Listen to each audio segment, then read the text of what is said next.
to our first technical session. In this session, we have two presentations. The first presentation is by Zeeshan Hashim, who is a doctoral researcher in economics at Brunel University, London. And he's also a fellow at Prime Institute, a think tank in Pakistan. And a second presentation after Zeeshan is by Azima Salim. She is also a doctoral candidate at the Center for West Asian Studies, Jawaharlal Nehru University in India. Zeeshan is going to speak on the topic of influence of an ideology on political and economic freedom, evidence from Muslim majority countries. Zeeshan, the floor is yours. You can now start. Thanks, Ali, and thanks to the Islam and Liberty Network for organizing this event. And I'm gonna share my presentation and then I will start discussing about my topic. So, okay, Ali, it is shared, right? On the screen you can see, okay. Yes. Okay, my name is Zeeshan Hashim, and just like Ali introduced me, I am doing PhD in Brunel University, London, and I'm also the research scholar at Prime Institute, Islamabad. And my topic of my research is the influence of religious ideology on political and economic freedom. And I'm getting the evidence from Islamic countries, especially the countries where Muslims are more than 50% of their population. And this is basically the empirical study. I'm not going to talk about the theological arguments. I'm going to discuss what the secular literature is explaining, means what's the relationship between democracy and free market capitalism, and also means, on the base of the evidences available, econometric evidence, and also the secular literature, means what's the important thing, whether that's the religious ideology which can shape the society or it's the structural element in a society. And I will also discuss about means what's the needed, whether the first Muslim countries should have democracy or it's about the free market capitalism which can promote the political economic freedom in Muslim societies. So basically the literature which is available, which mostly covers the empirical side of it. So there is almost a consensus among researchers that there is negative relationship between Islam and democracy. And so is the relationship between Islam and economic freedom. So it means that Islam totally discouraged. And these studies which I have cited here, these have used Islam means, as a means basically they are using the dummy variable of Muslim countries. So all these studies are doing empirical research, not the theological means what basically a Quranic text or hadith say about democracy and about the economic freedom. This is what's happening in Muslim countries.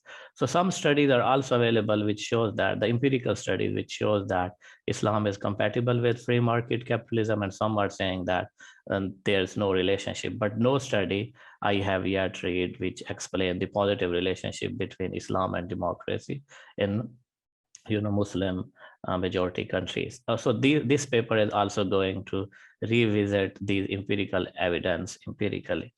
So the literature which explain, the secular literature which explain means how religion is important in terms of shaping the culture and economic development. This is means many authors have already written a lot about it. Basically, they're discussing about values and norms and socio-political outcome. And also they say that because religion has major contribution in shaping the values, beliefs, and norms, so that's why religion has some important role in making the societies different from each other. And similarly, the Lal study also say that because religion has the material, religion basically is about the belief system of a person, of the society. So that's why it must have an impact on the political and economic outcome. And Weber's study is very important, especially in the context of Western democracies, because Weber say that the Protestant ethics and capitalist development has positive relationship between them. And some studies are also saying that Islam is not compatible with liberal values of freedom, and it's prone to the violence, just like Huntington study and some other studies. Means this topic is widely discussed, and mostly the means the researchers say that there is something wrong with the Islamic societies, that, whether that's due to the Islam or whether due to the some other elements. For example, structuralist view is that it's not due to the Islam, it's basically because the institution in Muslim societies are weak, and means the wealth accumulation, and there is no industrialization, and education system is poor there. And I mean, some studies just like basically discussing about the oil wealth. The studies are talking about it's due to the oil wealth, means there is no industrialization and modernization in Muslim societies. So due to that, there is no political freedom there. And also some studies are talking about discovery of oil and colonialism and some political, economic, historical, and geographical variables. So means structuralist view is that means it's not due to the Islam, it's due to the other factors. But the some studies which say that culture is basically endogenous to the institution and economic development. So if institutions are good, so the culture would be good. And if one society is economically developed, so it means that the culture there would also be the developed. Such means they mostly provide the evidence from the Catholic societies when there were the low economic development. So Catholic were not in support of democracy, but later on when there was the development in Catholic societies, so Catholic are means they are in favor of democracy and economic freedom. So they said basically culture is endogenous to economic development. And so on the base of my first chapter and what I'm doing in my PhD, it is that basically economic industrialization and diversification change the culture and also the norms, values, and all these things. And industrialization, diversification creates modernization, and it makes the society complex, open, diverse, and advanced. And the key to industrialization and diversification, the literature is widely available, which explain that the key is economic freedom. So if you have economic freedom, you can get means all these benefits, all kinds of freedom you can have. So how modernization make this freedom possible? So there are three channels. One is about there would be the modernization, diversification, means the people's bargaining power against the rulers, against the state will increase. For example, if the people have more per capita income, so they will spend more on education, health, and social capital. So it means that they would be strong enough to fight against any illiberal activity from their state. And also the second mechanism is that when there is diversification and industrialization, the modern industrial elites mostly emerge and their influence expand, and especially about the Western societies, when there was a fight between modern and traditional elites. So in that situation, the democracy and free market capitalism became possible. And the third mechanism is that so middle class emerges when there is the economic freedom and there is the diversification and modernization. And due to the middle class, the pro-citizen policies also becomes possible. So the first mechanism explained about all the elite, all the citizens, and the second mechanism is about elites, and the third is about middle class. So all the literature which is available mostly discuss that the democracy and economic freedom is mainly due to the whether that's the elite, whether that's due to the elites or that's due to the middle class or the citizens as well. So basically modernization empowers all the main pillar of society, boosting the case of economic freedom and political freedom in one society. So I'm going to discuss the empirical evidence, means what's basically means empirical studies explain about it. So my empirical method, because I use the dummy variable as Islamic country, and this is mostly an econometric studies it's available, means almost all the means, studies are doing Islam as the dummy variable. Means 1 means that Islam, and 0 means that non-Islamic countries in the econometric analysis. And my dependent variables here are the political freedom and economic freedom. And I'm using means 2 variables for political freedom in order to measure the robustness between them. One is the polity 2 variable, and the second is the Freedom House. And for the economic freedom, I'm using 2 variables. One is the Heritage Foundation Index, and the other is the Fraser Institute. And the method means, the studies I have discussed, some studies which are showing the positive relationship, and also I'm going to discuss the empirical evidence. So in my opinion, some studies are, are facing the issue of means the control variable biasness. So in order to means, overcome this issue, the control variable biasness, I'm using general to specific approach.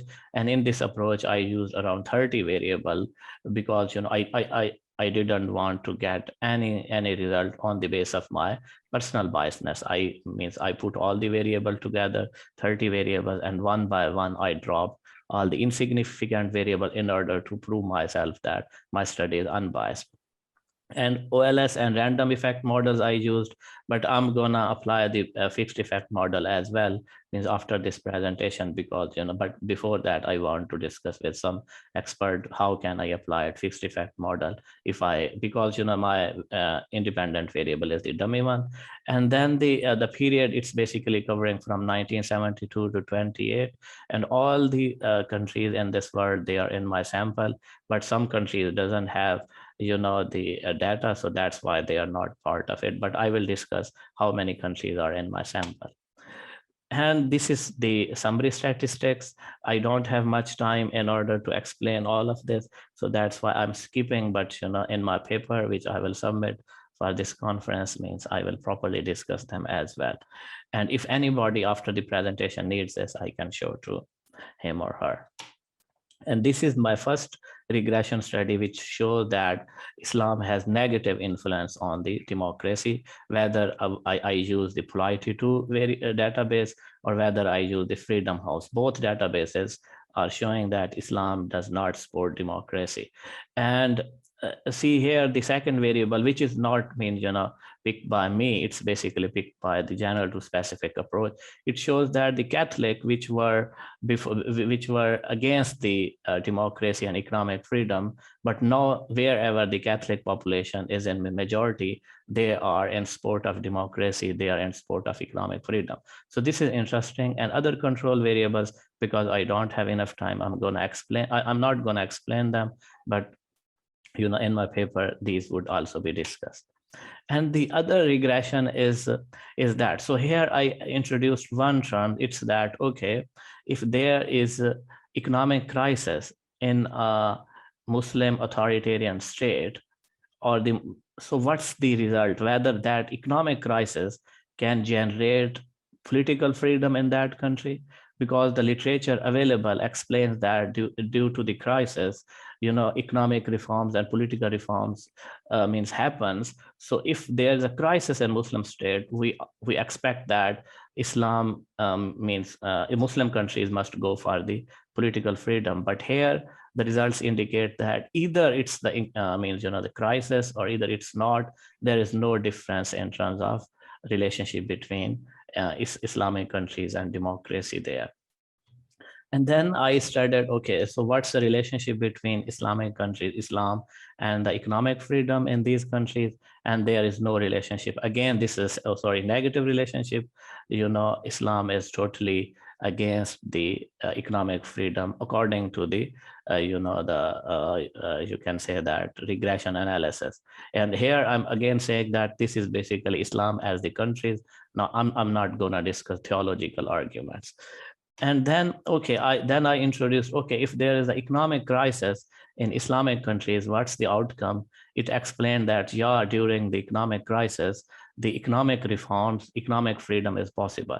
So it means that if Muslim societies are economically stable, there is no chance of economic freedom there. But if there is a crisis, then Muslim societies go for economic freedom. And this is a case recently we observed in Gulf countries as well. When there was the oil crisis, Muslim societies, moved towards the economic reforms as well. So in my paper, I will also discuss some country level studies as well.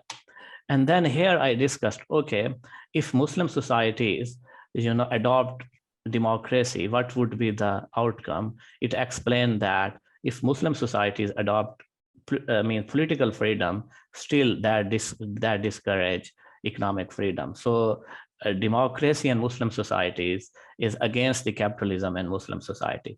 But if Muslim societies adopt economic freedom, that can promote political freedom as well. So here it's the positive relationship. So it means that capitalism can helps Muslim societies to achieve both political freedom and economic freedom, but just democracy is not enough for them in terms of economic freedom and other kinds of freedom as well. So, this is the second part of my regression. So this regression is about democracy and this regression is about economic freedom. So, yeah, and then I'm gonna discuss the conclusion. So the conclusion is that Islam doesn't support democracy and capitalism if the political regimes are economically stable.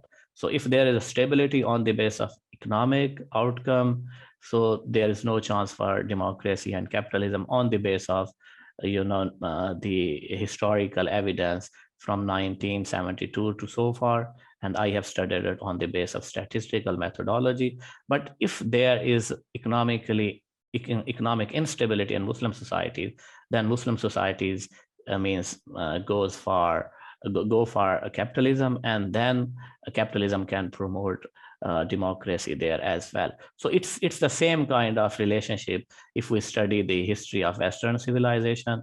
In Western societies, first it was the democracy, first it was the Industrial Revolution, and due to the Industrial Revolution, the mode of production on all these things were capitalized. So capitalism basically promoted democracy in Western societies. So this is also the situation in Muslim societies. So the people who are looking for the case of freedom in Muslim societies, they should also think about capitalism, free market capitalism, in terms of the main contributing element for your democracy, for political, economic, and social freedom as well.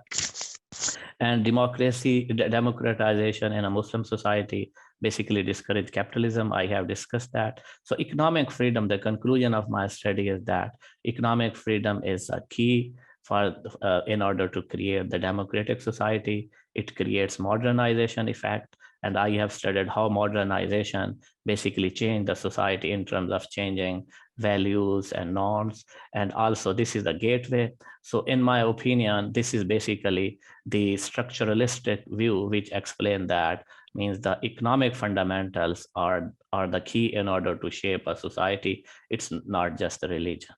Thank you very much. Thank you so much, Zeeshan. You can stop sharing the screen. You will come back to it. Thank you so much, Zeeshan. This was a very insightful presentation, and I commend you for your work. I think the way you have done the historical analysis in terms of the time, also the coverage of variables, and also coverage of the countries, all the Muslim countries, must make your study very interesting. And we all look forward to the paper which you are going to contribute. So thank you so much for undertaking this work and sharing your results with us. And here I just want to say one thing. Sorry for that. I didn't mention in this my research. Maria Popova is also my partner in this research. She is the co-author, and she is also in this the conference. She is attending that. Great, thank you. Thank you to your also co-author. We have. Before we move to the next presentation, I see a couple of questions here, and I think we can take those questions now. I see, Zeeshan, can you see a question in the Q&A box? Mohammed Bomerzak question? Or shall I ask to read this out. Yeah, I can read it. So idea is the balance of power and influence among who insist on imposing. Is Islam really an abstract? Yeah, this question is helpful for me, but it's about the interpretation of my literature review or something like that. So I'm gonna copy it, and it will help me in writing my literature review. Yeah. Great. And the second one, let me read that one. Thank you. Please type your question. Okay. Yeah, that's the only one question I think. Yeah. I'm going to now allow Tawheedul Islam to, who has raised his hand, to ask his question. Tawheed, I think you can speak. And then Amal after Tawheed. So Tawheed, please go ahead and speak. And can you please unmute yourself?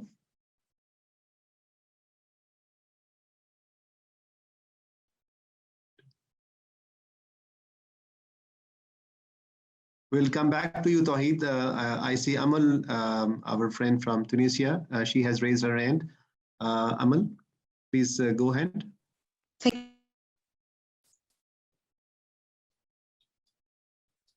My question to the panelists is the following. I can't hear. I think there is an internet. Sorry, her voice is dropping out. He says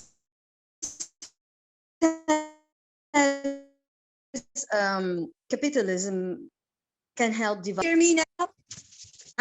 Shall I put my kit? Maybe because yes? Yes, Amal, please go ahead. 1 minute, please. Okay. Can you hear me now? Yes. Yeah. Can you hear me now? Yeah, we can hear. Yeah, I'm sorry. It's sorry. okay. Okay. My question is the following. You mentioned the following. You said capitalism can help development. Okay.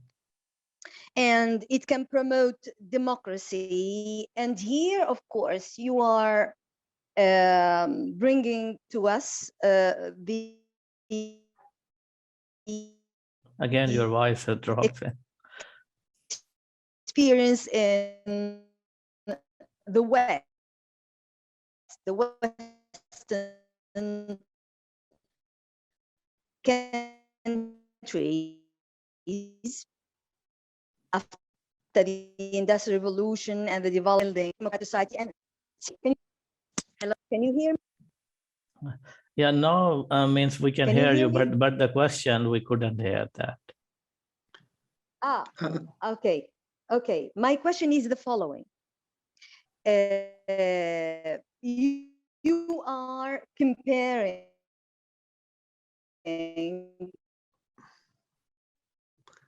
Amal, we can't hear you. Can you type in your question in the Q&A box, and we'll come back to you. Developing countries, and particularly the socioeconomic.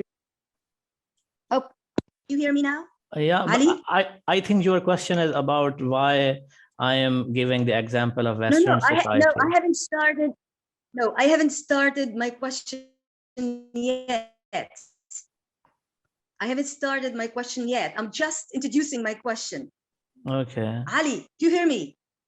Okay. Yes. Okay. Your voice was dropping. Please go ahead, Amal, please. Yeah. Okay.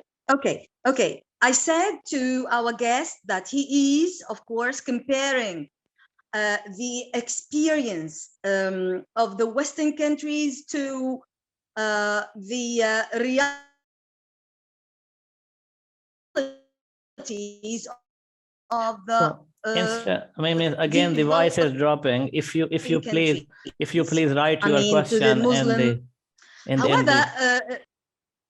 Okay. Yeah, because there is one question from Nagia. Means I'm gonna answer that, and then during that time, if you write it, that would be easy for me. Yeah. So means here Nagia is saying that okay, Islam means I totally disagree with your conclusion. Islam does not support democracy. Maybe country regime and Islamic countries don't support democracy, not Islam. Yeah, means in start I have explained that I'm not gonna give the theological arguments. I'm going to explain, okay, what's the secular literature explaining what's a relationship between religion and the freedom, economic and political freedom. And then I use the dummy variable, that's the Islamic countries. So means on the base of the, the literature available, if one society is behaving in a certain way, we can say that the religion can have influence on it. So that's why I'm saying in Muslim societies there is no democracy.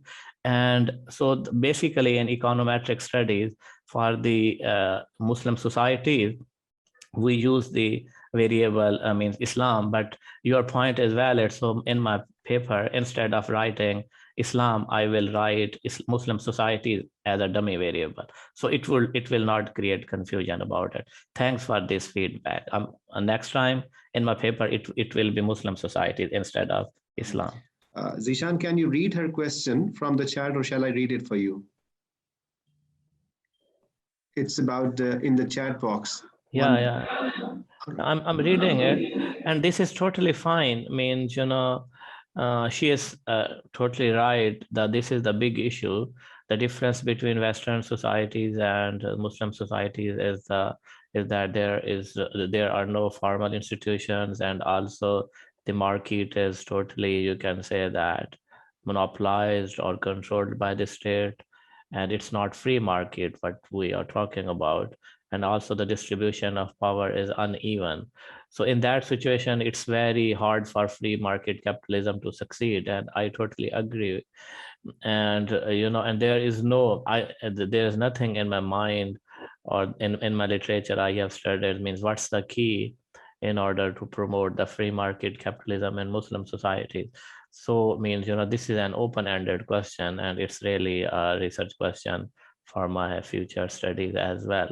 And means, it was also my point that the problem the Muslim societies are facing, it can be due to the cultural factors, but the cultural variable is not so strong if we compare it with this structural variable, just like she is talking, or I have discussed about the structural variables in my literature review section. So I totally agree with her.